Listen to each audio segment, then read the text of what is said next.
Não temos dúvida que, informados por esse ideal de fazermos uma medicina moderna de alto padrão técnico e contando com um eficiente corpo especializado, bem assim de instalações adequadas e instrumentos completos, estamos tranquilamente em condições de exercitarmos uma oftalmologia à altura de nossas tradições e do nosso autoconceito dentro e fora de Minas.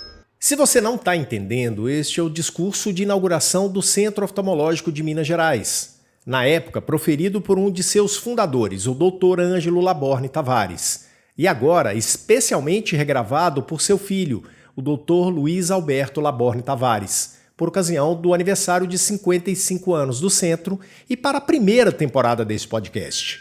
Belo Horizonte, jovem capital que mais cresce no país. Centro polarizador da cultura oftalmológica brasileira, mercê de primorosa equipe de profissionais que aqui milita, estava de há muito necessitando e mesmo exigindo uma organização médico especializada como a que agora inauguramos.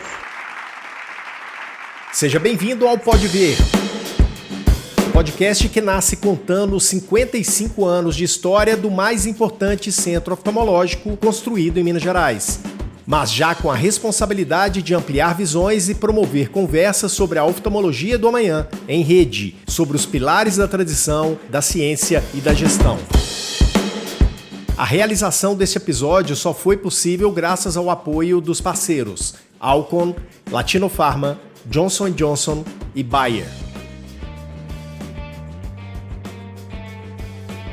Este é o penúltimo capítulo da primeira temporada do Pode Ver, onde veremos que adversidades são enfrentadas de frente.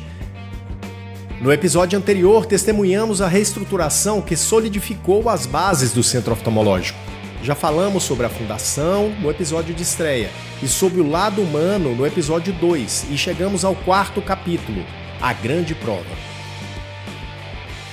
Prepare-se para vivenciar as decisões estratégicas que levaram o centro não apenas a sobreviver, mas a prosperar em meio aos desafios sem precedentes.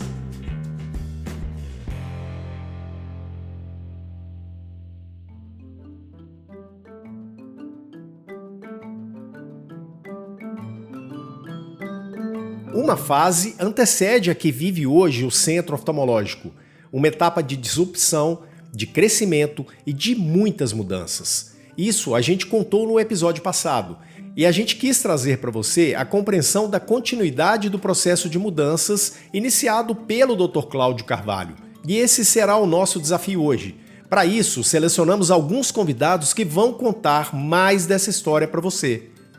Começo com o Dr. Gustavo Heringer, o atual presidente da Rede Oftalmo. Foi ele quem sucedeu a gestão do Dr. Cláudio e é ele quem vai falar da responsabilidade de dar sequência às mudanças, ampliando o foco e enxergando ainda mais à frente. O objetivo nosso, quando o Cláudio passa o bastão para mim, é a gente dar continuidade ao trabalho iniciado pelo Cláudio, mas eu voltando no tempo, né, quando eu vejo as minhas metas de governo, quando eu assumi em 2017, a gente tenta trazer uma sustentabilidade maior, a gente tenta trazer uma agenda no terceiro setor, um terceiro setor mais forte, que é o SUS, e vocês verem a partir de 2017 são criadas 2 unidades do SUS, né? A Goitacazes e, na sequência, a Carangola. E o terceiro ponto são as campanhas sociais. A gente já está indo para o 6º ano de mutirão diabético, 6º ano da Semana da Criança. Nós estamos hoje no projeto Miguelim da Secretaria Estadual de Saúde, que é o atendimento nas escolas de crianças com fornecimento de armações e óculos, né, para essas crianças. Então a nossa agenda foi de continuidade, mas prestando mais atenção na sustentabilidade da rede, no crescimento da rede, no terceiro setor, né, buscando formas alternativas de receita para a instituição. O SUS é um pilar importante, junto com o nosso projeto social e nosso projeto de medicina low cost. Em Minas, o nome Centro Oftalmológico é realmente muito forte e está definitivamente ligado à tradição. Mas nesse primeiro depoimento do Dr. Gustavo para este episódio, a gente ouviu sobre conselho de administração, gestão profissional, SUS, modelos de negócios, unidade de negócios. Isso extrapola a característica de ser tradicional, de ser conservador. E eu quis saber dele como isso foi possível. Bom, tudo vem na governança, né? Uma mudança de mindset, de mentalidade da governança. O objetivo nosso sempre foi profissionalizar a governança, a gestão, se adequando aos novos tempos. Estamos preocupados com o social, estamos preocupados com a governança, estamos preocupados com o ambiente ao nosso redor. Hoje todas as grandes empresas estão imbuídas nesta mentalidade, né? Então, assim, como eu disse anteriormente, é uma continuidade com pensamento moderno, pensando no que é importante para os dias de hoje, né?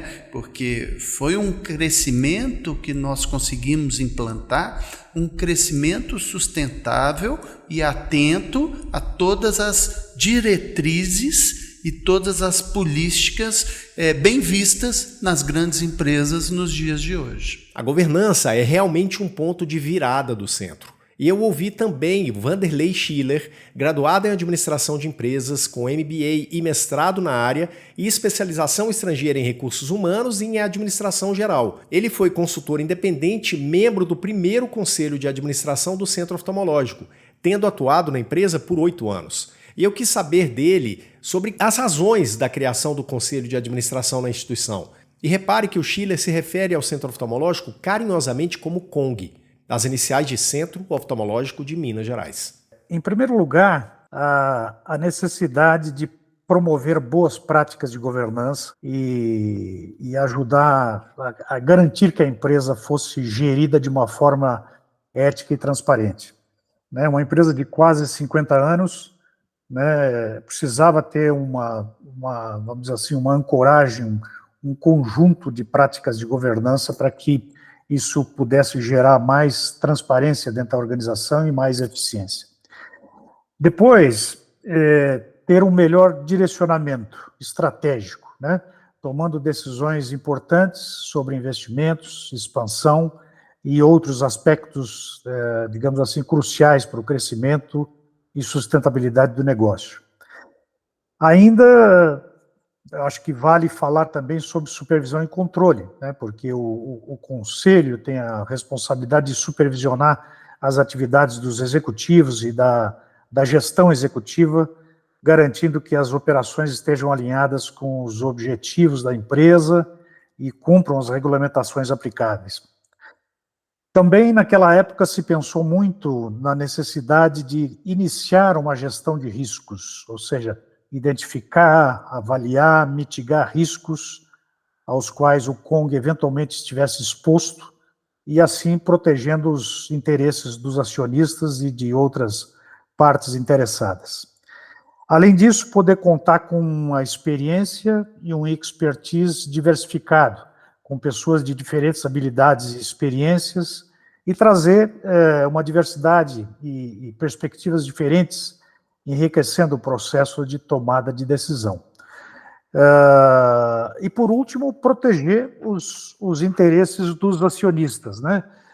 Buscar melhorar a reputação e credibilidade perante os acionistas, clientes, fornecedores, e assim ajudando indiretamente na captação de recursos e parcerias estratégicas que foram feitas. Na minha opinião, essas razões destacam a importância que a criação do Conselho de Administração teve, né, para a saúde e o sucesso, vamos dizer assim, a médio e longo prazo que o CONG vem apresentando. Essa saúde e esse sucesso sobre os quais o Schiller acabou de falar foram conseguidos por meio de alguns choques internos. E eu trago para a nossa conversa o CEO da Rede Oftalmo, Flávio Santos, para nos ajudar um pouco com essa leitura deste cenário. Bom, quando a gente avalia a trajetória do centro oftalmológico, a gente consegue enxergar de maneira muito clara o que eu chamo de alguns choques de gestão. O primeiro grande choque de gestão que tem no centro oftalmológico é quando ele é criado. Quando um grupo de médicos define que a oftalmologia ele precisa acontecer num ambiente deshospitalizado, né, no sentido de hospital geral, no conceito de autopaciente, e que o centro oftalmológico passa a ser uma das primeiras operações exclusivas e integrais de oftalmologia num conceito de assistência ambulatorial. Né? Então eu brinco que essa foi a primeira grande disruptura. Depois ele veio todo esse processo de crescimento, subespecialidade, tudo isso dentro de uma toada, né, de uma vertente muito técnica, que sempre foi parte do nosso DNA. Com a gestão do Dr. Cláudio, acontece, na minha concepção, o segundo choque de gestão. No sentido de que, ao estalo, a gente precisa ser uma empresa. Vamos transformar isso aqui numa empresa, vamos colocar o CNPJ como um objetivo de todos e numa bola dividida que ele seja o que pese mais, né? Vamos transformar isso aqui, vamos crescer, vamos evoluir, vamos agregar tecnologia, reforma a estrutura, então tem uma grande mudança, né, na gestão do Dr. Cláudio. Na sequência vem o Dr. Gustavo e ele adota aí, né, pegando o que já vinha sido feito pelo Dr. Cláudio, ele fortalece muito o que para mim é uma nova fase desse choque de gestão, é quando ele associa dois pilares. Governança, vou robustecer governança, vou tentar mitigar os interesses particulares e crescimento. E aí a gente consegue crescer, novas unidades, ampliar os horizontes da rede oftalmo, a constituição da holding. E por que eu estou falando tudo isso? Tá? Chego relativamente há pouco tempo com um projeto de dar sequência nisso. Eu costumo falar muito de que a gente olha a fotografia, mas o mais importante é a gente olhar o filme. O que aconteceu até aqui, como que esses marcos foram importantes e como que isso vai levar. E nesse sentido, eu acho que o desafio futuro da rede oftalmo, né? Acho que pragmaticamente crescer, acreditamos muito que o mercado, para se ter competitividade, precisa ser grande. Então, crescer de maneira estruturada, continuar a evoluir, não abrir mão, né, nunca da melhor assistência oftalmológica que a gente pode oferecer para os nossos clientes. E sobre a ótica de governança, é engraçado que quando a gente avalia outros segmentos, né, e se compara com a saúde evoluiu muito nos últimos anos. A pandemia, nesse aspecto, né, trouxe para a gente, inclusive, uma necessidade grande de evolução, incorporação de tecnologia, governança, enfim, tudo isso. Mas quando a gente compara com outros segmentos, a gente ainda está com um delay, a gente está com um passo atrás. Então, o desafio nosso como centro oftalmológico, eu diria que ele se parece muito com o desafio das instituições de saúde no Brasil, que é como que a gente consegue evoluir, crescendo de maneira sustentável, eficiente e com uma boa governança estabelecida. Então, um pouco disso que a gente hoje, né, utiliza, reflete porta para dentro e traça os caminhos que vão levar, né? Eu brinco muito, a gente hoje tem a responsabilidade de estruturar para que daqui a 55 anos, novamente, a gente esteja falando do centro oftalmológico. Então, o futuro começa aqui e numa clareza muito grande de que o que nos trouxe até aqui foi muito importante, mas ele não vai ser mais suficiente para que a gente dê esses próximos passos, né? Porque a gente perpetua isso aqui por mais 55 anos. Precisamos fazer muita coisa diferente e cada vez mais eficiente para que a gente consiga continuar aí como líder do mercado dentro de Minas Gerais. O Flávio assumiu a função de CEO da rede em meados de 2023, mas o primeiro CEO chega ao centro em 2018, e isso é resultado de todas as mudanças que foram implementadas nesse período. E foi o Schiller quem contou mais sobre como esses movimentos mudaram a realidade da instituição. Primeiro, instituindo vamos dizer assim, uma separação de papéis e de instâncias de decisão, né, entre o conselho e a gestão executiva, garantindo assim que as decisões tomadas tanto no conselho quanto na gestão executiva, estivessem alinhadas com uma visão mais ampla e com os interesses de longo prazo do CONG e dos acionistas. Segundo, uma diversificação de perspectivas, né? Como eu falei antes, pessoas com habilidades, experiências e perspectivas diferentes, trazendo um enriquecimento a esse processo de tomada de decisão. Um outro ponto, não menos importante, foi também a formalização dos processos de tomada de decisão, com maior documentação, registro das deliberações, decisões, assim aumentando a transparência e a responsabilidade. Decisões mais deliberadas, eu diria assim, né, mais bem fundamentadas e ponderadas, né, e também promovendo um certo equilíbrio de poder entre as decisões do conselho e as decisões da gestão executiva, e aí separando isso e prevenindo concentrações excessivas de poderes ou nas mãos de uma instância ou de outra instância, né? Tudo isso levou a um aumento da responsabilidade na prestação de contas, né? Tanto para os executivos da gestão executiva quanto para o conselho. Então, assim, essas mudanças puderam contribuir para uma gestão mais eficiente, mais transparente, mais alinhada com os objetivos de longo prazo do CONG, beneficiando a todos, reduzindo riscos, né, e tornando o processo, então, muito mais eficaz. E como resultados dessa guinada na governança da instituição, o Dr. Gustavo Heringer explicou que o Centro Oftalmológico fechou o exercício de 2018 no azul, pela primeira vez na história, o que permitiu que uma série de avanços fossem feitos. Então conseguimos abrir novas unidades, pensamos na cisão, né, do Centro Oftalmológico, caminhando para uma holding, num projeto expansionista de crescimento, e de repente chega a pandemia.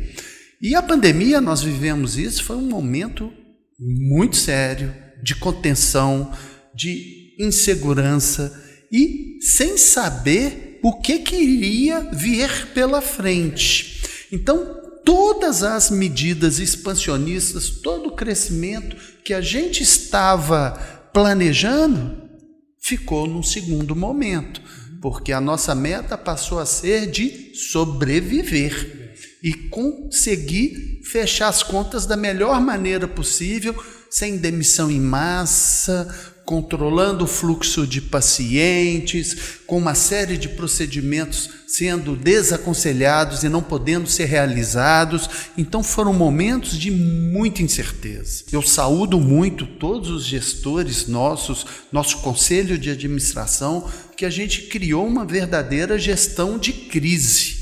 Foi interessante que a gente tinha acabado de criar a holding em 2019, que passou a ser a mantenedora do Centro Oftalmológico.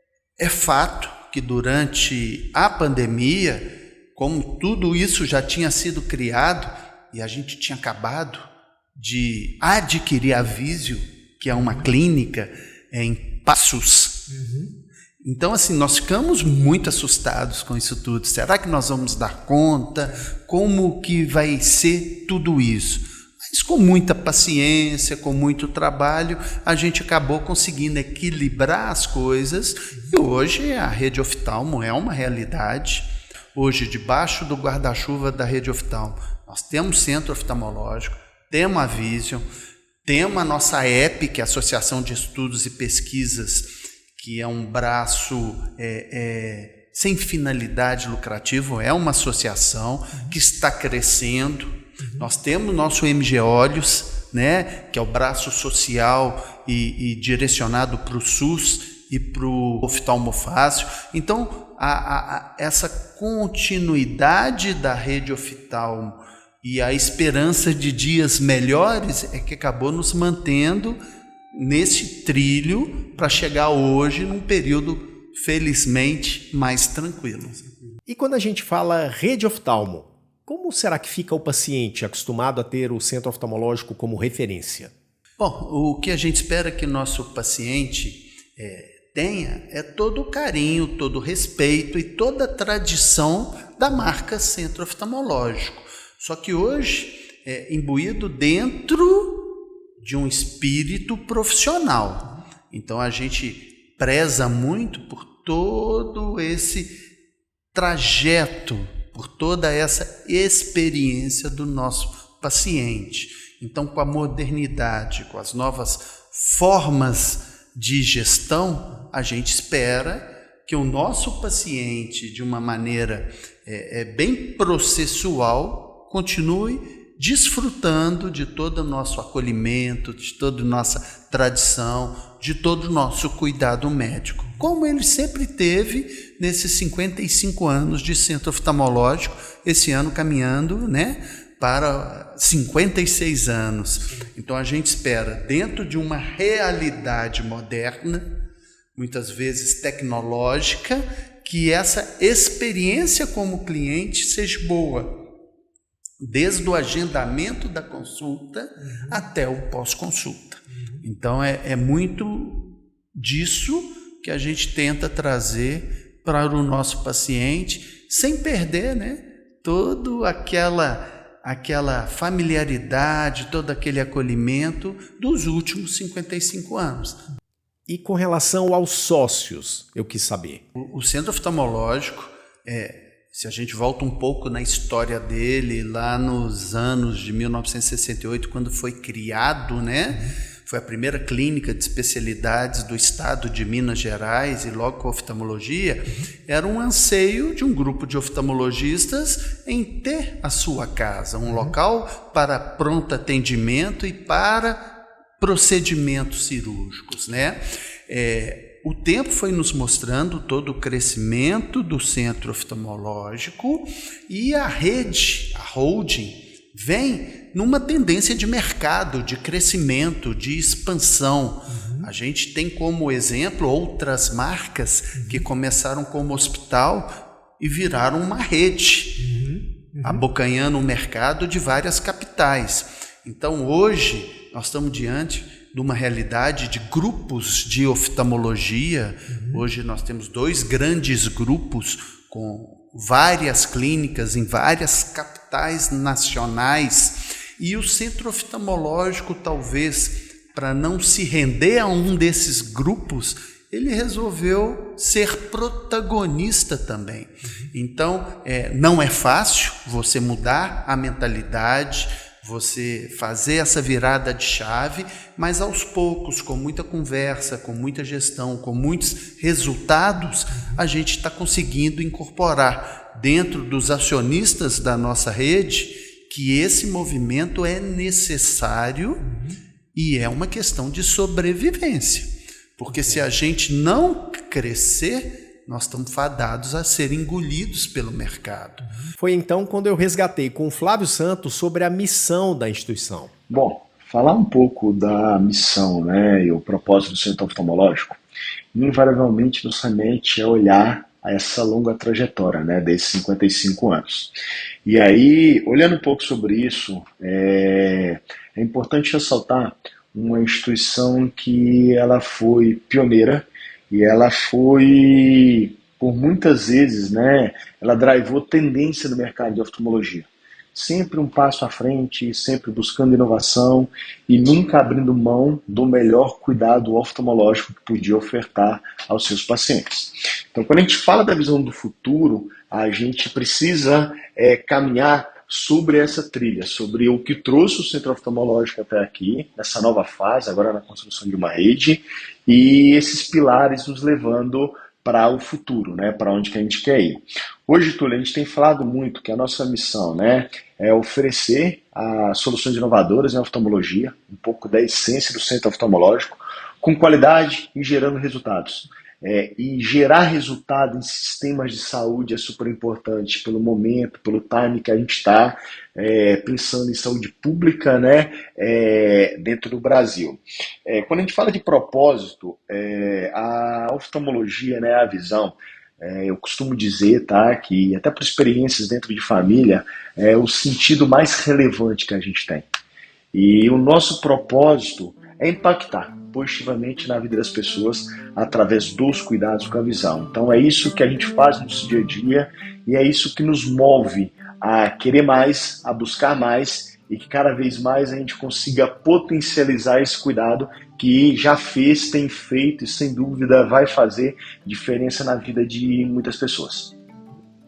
E sobre fazer a diferença na vida das pessoas, eu quis ouvir o Schiller, uma referência em gestão de pessoas, sobre como a variável pessoas impactou nesse processo. Então, eu diria assim, acho que houve uma profunda modificação na percepção das pessoas sobre o Kong como empresa, como organização, né?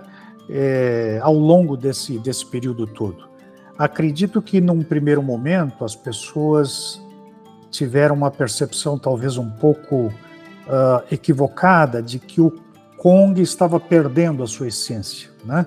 E pelo fato de estar crescendo muito e pelo fato de estar se profissionalizando, correria o risco de perder a sua essência, de ter um ambiente muito saudável e muito, vamos dizer assim, importante e psicologicamente seguro para as pessoas trabalharem e se relacionarem. Mas o que aconteceu ao longo do tempo? Né? As pessoas certamente tiveram que aprender atitudes novas e comportamentos e conhecimentos novos, com certeza isso foi um desafio, né, ao longo do tempo, né? Não só o Kong mudou como organização, mas as pessoas mudaram também. E porque as pessoas mudaram, o Kong foi capaz de mudar, né? Essa foi a realidade. Então, assim, acredito que num dado momento as pessoas se sentiram desafiadas, né? A como efetivamente continuar a contribuir dentro dessa nova organização que era o Kong, que estava se estruturando, estava criando uma diretoria, estava criando um conselho, enfim, vinha um sistema informático novo que obrigava todo mundo a fazer as coisas de uma determinada maneira e assim por diante, né?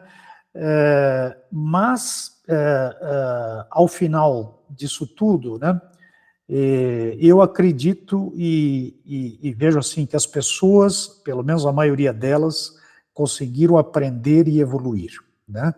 E nesse processo, então, o Kong pôde efetivamente avançar naquilo que eu chamo de profissionalização. Então, assim, pessoas sempre foi e nunca realmente deixou de ser um ponto crítico dentro do processo de gestão do Kong, né? Talvez em alguns momentos as pessoas tenham se sentido muito pressionadas, né?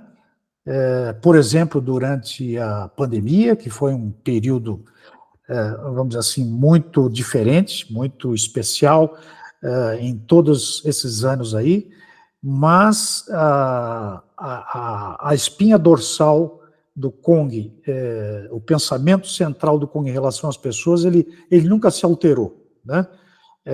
Talvez ele tenha exigido mais das pessoas num dado momento, e as pessoas tiveram que, efetivamente, vamos dizer assim, se mexer, correr, aprender como se comportar ou ter atitudes diferentes em relação àquele momento da organização, mas, assim, esse tem sido, na minha opinião, um pilar fundamental para o Kong em todo o processo de crescimento. E em se falando de uma empresa de serviços, né, um hospital principalmente, né, a qualidade das pessoas é fundamental, né? Isso não é insubstituível, isso é inegociável, a qualidade das pessoas dentro de um processo de serviço e ainda mais dentro de um processo de um negócio como um hospital, né? O atendimento, a qualidade do atendimento, essas coisas todas, depende exclusivamente das pessoas, do engajamento das pessoas, da motivação das pessoas, e eu vejo que o Kong, ao longo dos anos, ele evoluiu para melhor na forma de cuidar das pessoas, na forma de envolver as pessoas. Assim que eu vejo.